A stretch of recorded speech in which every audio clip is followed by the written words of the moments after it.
আসসালামু আলাইকুম ওয়া রাহমাতুল্লাহ।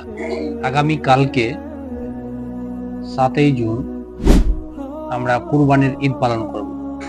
তো আমরা প্রথমে তো নামাজ পড়তে যাব ঈদগাহ থেকে এসেই আমরা কুরবানি জবাই করব।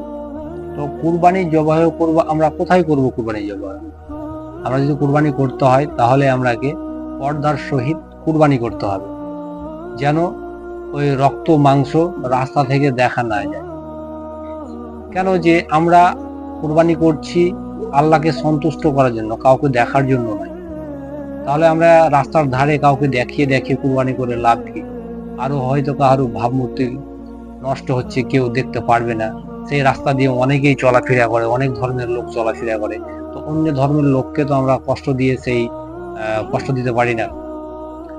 তাই আমাদের কারণ হবে বা আমাদের ভালো হবে যে আমরা যেন কোনো এমন নিরিবিলি জায়গা কুরবানি করতে পারি যেই জায়গাতে মানুষ যাতায়াত কম, বা সব ধর্মের লোক যেন ওটা দিয়ে যাতায়াত না করে। তারপরেও যদি আমাদের জায়গা সেই রকম না থাকে, তাহলে আমরা করতে হবে কি, যে আমরা করব যে হয়তো রাস্তার ধারে করতে গেলেও আমরা একটা হয়তো পলিথিন টাঙিয়ে দেবো রাস্তার ধারে, দিয়ে আমরা কুরবানিগুলো করব, যাতে রাস্তার ধার দিয়ে যে মানুষগুলো যাবে তারা যেন দেখতে না পায়।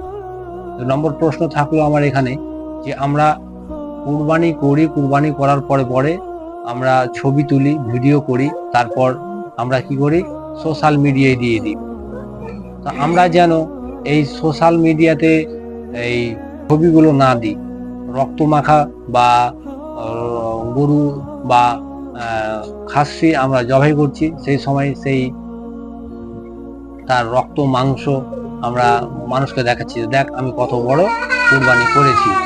তো এটা যেন না হয়। আমার আরো একটা প্রশ্ন থাকবে, যে আমরা কুরবানি করি আল্লাহকে সন্তুষ্ট করার জন্য, কাউকে দেখানোর জন্য নয়। আমাদের রক্ত মাংস কিছুই আল্লাহর কাছে পৌঁছে না। আমাদের তাকওয়া বা আমার দৃঢ় বিশ্বাস যে আমি কুরবানি করেছি কিনা, কি ধরনের কুরবানি করেছি, সেটা যাই আল্লাহর কাছে। তো আমরা এগুলো বিধি যেন মেনে চলি। আর আমরা সেলফি তুলে বা যখন কুরবানি করব সেই কুরবানির পশুর ছবি, কাটা অবস্থায় ছবি যেন সোশ্যাল মিডিয়ায় না পোস্ট করি বা ছেড়ে দিই। বিনতি অনুরোধ থাকবে। 2 নম্বর প্রশ্ন থাকছে আমার কাছে, আমরা ঈদের দিন আমরা মোটামুটি 3টা বাজতে আমাদের কাজ কমপ্লিট হয়ে যায়। তারপরে আমরা একটা বাইকে 3জন 4জন করে চড়ে বেপরোয়া হয়ে বাইক চালাই।